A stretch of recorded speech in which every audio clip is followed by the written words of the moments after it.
సంవత్సరాల తరబడి ఎన్ని మందులు వాడినా మీ మోకాల నొప్పులు తగ్గట్లేదా? ప్రాణ పెయిన్ క్లినిక్ లో అత్యాధునిక చికిత్స.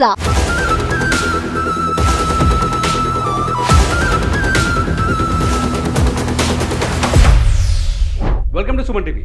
కన్నడ నటుడు దర్శన్ విషయంలో ఎవరు అమ్ముడు పోయారు? ఇప్పుడు కర్ణాటకలో ఇదే ప్రశ్న అనేక రచ్చల్ని రాజకీయ చర్చని సృష్టిస్తోంది. దర్శన్ది అమ్ముడుపోయింది కర్ణాటకలో అధికారంలో ఉన్న కాంగ్రెస్ పార్టీయా, లేకపోతే పరప్పన జైల్ అధికారులా, లేకపోతే బ్రోకర్లా వ్యవహరించిన కొందరు వ్యక్తుల? ఇందులో న్యాయవాదులు కూడా ఉండవచ్చు. ఒక జైల్ని టూరిస్ట్ స్పాట్గా, ఒక పిక్నిక్ సెంటర్గా మార్చుకునేటట్లు ఒక సినిమా యాక్టరు జైల్ని పిక్నిక్ స్పాట్గా మార్చుకునేలా అవకాశం కల్పించింది ఎవరు? జైలు అంటేనే కఠినమైన శిక్ష ఉంటుంది. కటకటాల్లో కూర్చోవాలి, చిప్పలో పెట్టిందే తినాలి, జైలు మాన్యువల్ ప్రకారం ఏ ఫుడ్ పెడితే ఆ ఫుడ్డే తినాలి, జైల్లో వాళ్ళు ఇచ్చే దుస్తులే వేసుకోవాలి. రిమాండ్ ఖైదీగా ఉన్న దర్శన్ ఎంత హ్యాపీగా చూడండి. నిజంగా ఆయన సినిమా షూటింగ్ సెట్లో కూడా ఇంత ఫ్రీగా కూర్చోలేమో, కనీసం కథలో నెక్స్ట్ సీన్ ఏం చేయాలని ఆలోచిస్తారేమో. ఇక్కడ చూడండి, సినిమా షూటింగ్ సెట్లో కూర్చున్న దానికంటే ఎక్కువ రిలాక్స్డ్గా ఎంత హ్యాపీగా కనిపిస్తున్నాడో చూడండి. ఎంత శక్తి ఉంటే ఒక హీరో, ఒక ఖైదీ, ఒక నేరస్తుడు, ఒక హత్య చేసిన నేరస్తుడు, అతనికి ఎంత డబ్బు అండగా ఉంటే, ఎంత రాజకీయ దొంగలు అండగా ఉంటే, ఎంత దుర్మార్గులు అండగా ఉంటే ఇంత ధైర్యంగా జైల్లో ఉంటాడు. ఒక చేతిలో అద్భుతమైన కాఫీ కప్, ఇంకో చేతిలో సిగరెట్.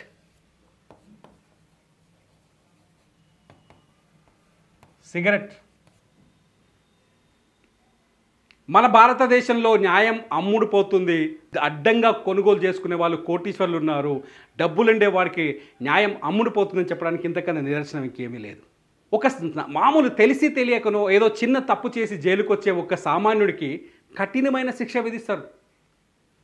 ఆయన జైలు బ్యారెక్ నుంచి బయటికి రానియరు, జైల్లో గొడ్డు చాకరీ చేయిస్తారు.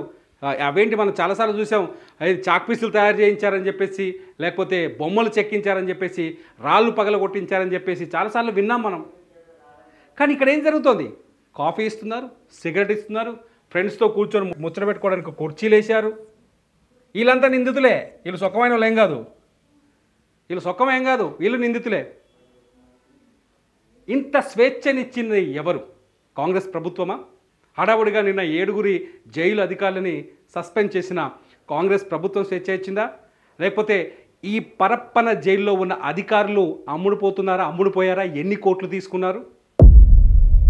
లేకపోతే ఎవరైనా బ్రోకరేజ్ చేశారు? ఇదంతా నిజంగా ఇంత దుర్మార్గమా? ఇటువంటి హీరో అవసరమా? ఇట్లాంటి హీరో మనకు అవసరమా?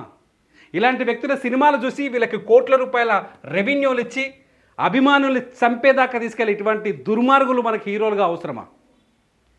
బెంగళూరులో ఉన్న తెలుగు వాళ్ళకి చెప్తున్నాను నేను నేరుగా, ఒకసారి ఆలోచించండి, ఇటువంటి హీరో మీకు అవసరమా? ఒక అభిమాని తన మనసులో ఉన్న బాధను చంపుకోలేక, రేణుకాస్వామి అనే అభిమాని ఇతని భార్యకు మధ్య జరిగిన వివాదం నేపథ్యంలో బాధను తట్టుకోలేక కామెంట్ చేస్తే పిలిచి మందరించి పంపించాల్సింది.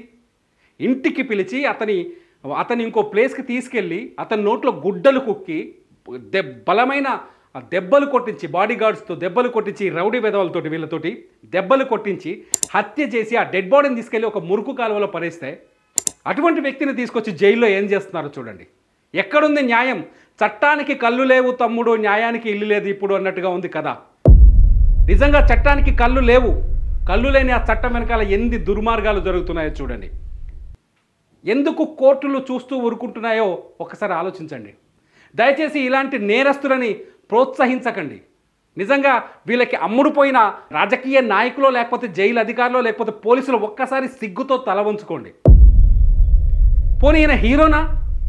రీల్లోనే హీరో, రియల్ లైఫ్లో పెద్ద విలన్. ఆయన నేర చరిత్రను ఒకసారి చూద్దాం. చూడండి, ఆయన నేర చరిత్రను ఒకసారి నేను మీకు చూపిస్తా.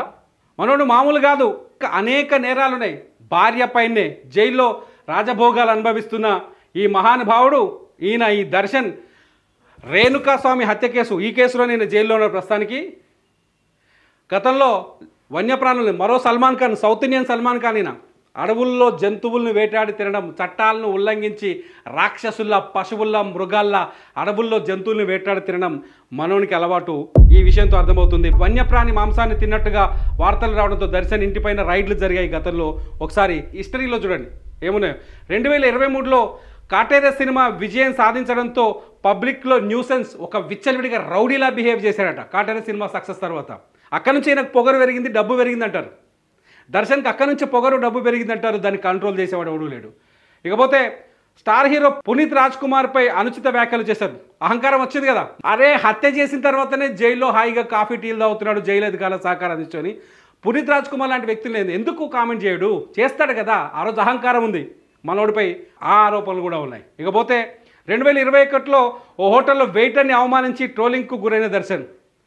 అంటే ఎంత నీచంగా చూస్తారు, ఎంత అంటే కుచించుకుపోయిన మనస్తత్వమో దర్శన్ మనం అర్థం చేసుకోవచ్చు. ఇక్కడ సొంత అభిమానినే తట్టుకోలేకపోయాడు, హోటల్లో సర్వర్ని ఎలా తట్టుకుంటాడు ఈయన? ఒకసారి ఆలోచించండి. హోటల్లో సర్వర్ ఏదైనా అంటే ఎలా తట్టుకుంటాడో. డబ్బు లేని వాళ్ళు నీచంగా అత్యంత కనిపిస్తారు ఈయనకి, వాళ్ళని అవమానిస్తాడు ఈయన. అటువంటి హీరో నిజంగా ఈయన పబ్లిక్ హీరోనా? ఇతన్ని అభిమానిస్తున్నారా మీరు? వేల మంది, లక్షల మంది, కోట్ల మంది ఇతన్ని అభిమానిస్తున్నారా మీ కర్ణాటకలో? ఇటువంటి హీరో అవసరమా? రియల్ లైఫ్లో ఈ విలన్ మీకు అవసరమా? ఒకసారి ఆలోచించండి.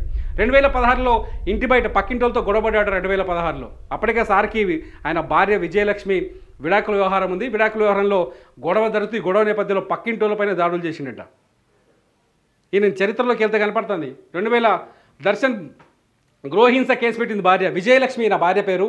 ఎప్పుడైతే భార్య విజయలక్ష్మికి దూరం అయ్యాడో అప్పటి నుంచి పవిత్ర అనే ఇంకొక నటికి దగ్గరయ్యాడు. ఆ పవిత్రతో సహజీవనం చేస్తున్నాడు. సహజీవనం చేస్తున్న తరుణంలో దర్శన్కి అభిమానులు దూరం అవుతున్నారు. దర్శన్ సినిమాలు పెద్దగా ఆడలేకపోతున్నాయి. దర్శన్ తనకి వ్యక్తిగత క్యారెక్టర్ని పోగొట్టుకుంటున్నాడని తట్టుకోలేకనే రేణుకాస్వామి అనే ఒక అభిమాని పవిత్ర ఎవరైతే ఉందో ఆ పవిత్రని తిడుతూ ఇన్స్టాగ్రామ్లో మెసేజ్లు పెడితే అతన్ని పిలిచి మాట్లాడతానని పిలిపించి హైదరాబాద్కి, తన మనుషుల చేత బెంగళూరుకి, తన మనుషుల చేత బెంగళూరులో తన షెడ్కి తీసుకెళ్ళి రౌడీలను పెట్టి, ఒక గ్యాంగ్స్టర్ని తీసుకొచ్చి రౌడీలను పెట్టి కొట్టి చంపించి అతనికి ఫుల్గా చికెన్ బిర్యానీ గొంతులో కుక్కారట. కుక్కి ఆ తర్వాత గుడ్డలు కుక్కి అతని చావు దెబ్బలు కొట్టి చంపేసి డెడ్ బాడీని తీసుకెళ్ళి మురుగు కాలువలో పడేశారు. ఇటువంటి దర్శన్ రేపు ఇప్పుడు కన్నడ నాట ఒక రోల్ మోడల్. ఇటువంటి దర్శన్ ఒక సూపర్ స్టార్. ఇటువంటి హీరో అవసరమా మీకు? కామెంట్ చేయండి. దర్శన్ లాంటి హీరోలకి జైల్లో ఎటువంటి ట్రీట్ జరగాలి? సామాన్యుడికి పడే శిక్షలు ఈ హీరోలకు పడాలా వద్దా? మీరే కామెంట్ చేయండి. మీ కామెంట్స్ పైన నేను మరో వీడియో చేయబోతున్నాను. చూస్తూనే ఉండండి సుమన్ టీవీ.